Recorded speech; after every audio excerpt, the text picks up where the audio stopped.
Greetings from Washington, D.C. This is Peter Thomas, the General Counsel of NAAOP.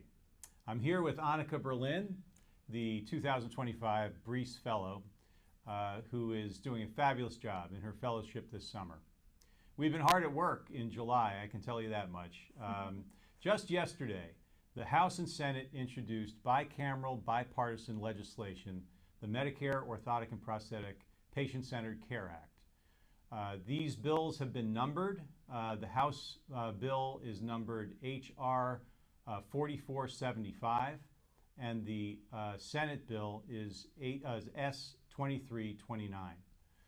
The House bill was introduced by Congressman Glenn Thompson, a Republican from Pennsylvania, our longstanding champion of O&P care in the House. And on the Democratic side, the lead Democrat is Mike Thompson. So from a Democrat from California, so we kind of call them the Thompson twins. We had two other members of Congress who joined the bill this year, new supporters. Both sit on the Energy and Commerce Committee, which is the committee of jurisdiction for this bill. Congressman Gus Bilirakis, a Republican from Florida, and Congresswoman Debbie Dingell, a Democrat from Michigan. They're all considered original co-sponsors, and they issued a joint press release yesterday, along with the Senate sponsors. The Senate sponsors remain as last year, or in the 118th Congress. Senator Daines, a Republican from Montana, and Senator Warner, a Democrat from Virginia. So the bills now are introduced. It's essentially the same bill as was introduced in the 118th Congress with a couple of word changes, nothing that makes any major difference. But it covers three important things, and of course, now that CMS has announced that they plan on moving forward with competitive bidding, this bill becomes that much more important. The bill would allow certified and licensed orthotists and prosthetists to be exempt from having competitive bidding contracts, even though they'd be paid at the competitive bidding rate. That's the same treatment as physicians and therapists.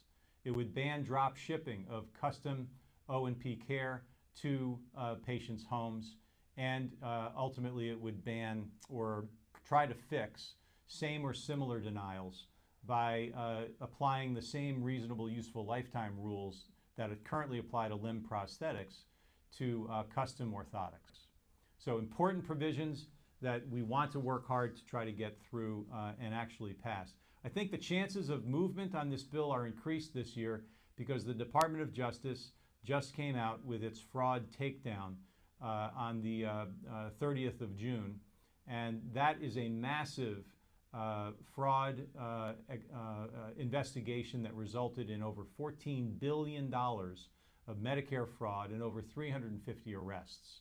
Unfortunately, some of those criminals, frankly, did exploit, again, the orthotic benefit under the Medicare program. We can use that to our advantage to try to pass this bill.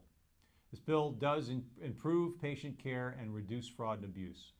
So we thank all of the Alliance members that NAOP has worked with, including AOPA, which took a lead role on this bill, the Academy, ABC, and BOC, all for being very supportive. We also were able to attract over 47 organizations to support this bill, national disability and rehabilitation groups that support the bill, including the American Physical Therapy Association and the American Occupational Therapy Association. So we'll be hosting a fundraiser for Glenn Thompson, our longstanding champion, next week in connection with our first ever fly-in, and I'm going to ask Annika to talk about that. Annika? Yeah, I'm happy to. So we are gearing up for NAOP's first ever in-person congressional fly-in, which is happening next week on the 23rd. And we have around 33, 35 roughly people flying into DC, and that includes NAOP board members, that includes people in the other O&P organizations, O&P community, and then we also have the previous George and Dina Brees fellows flying in as well.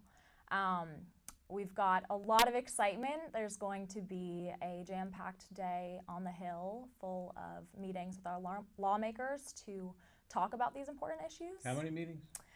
We've got 9 different groups of folks taking to the Hill and almost 70 meetings now. So it's going to be a full day. And Annika's been doing a lot of the scheduling. It's like playing three-dimensional chess. It is a puzzle. It has been a puzzle, and it will continue to be. But we are so excited, and it's going to be such a great day. So part of that has been focusing in on our top O&P priorities. So the first one is talking about the O&P Patient-Centered Care Act and urging Congress to support that newly introduced bill. The second is urging Congress to support the expansion of anti-obesity medication, and that is closely linked to limb loss prevention. And then the third one is urging Congress to oppose the expansion under the Medicaid program of the competitive bidding program for certain O&P services. So those are our top 3 priorities that we're taking to the Hill, and we've got a great group to do that.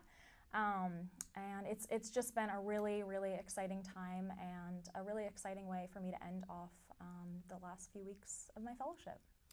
So Annika mentioned that competitive bidding is in the bill, the O&P Patient-Centered Care Act, and those provisions become that much more important because of CMS's intention to move forward with a new round of competitive bidding, and off-the-shelf orthotics is likely to be included. And so it's that much more important. I quickly want to thank the OPGA, the Orthotic and Prosthetic Group of America, for partnering with NAAOP to support the fly-in. We couldn't have done it without OPGA. We also want to thank all of the Alliance organizations for their support of the bill, and especially AOPA, the Academy, ABC, BOC.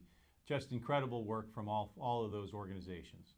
We really look forward to next week in our fly-in and the luncheon that we'll be hosting for Annika in her honor, where she'll meet all of the O&P leadership from around Washington and the associations representing the field. Thanks so very much for your support of NAAOP.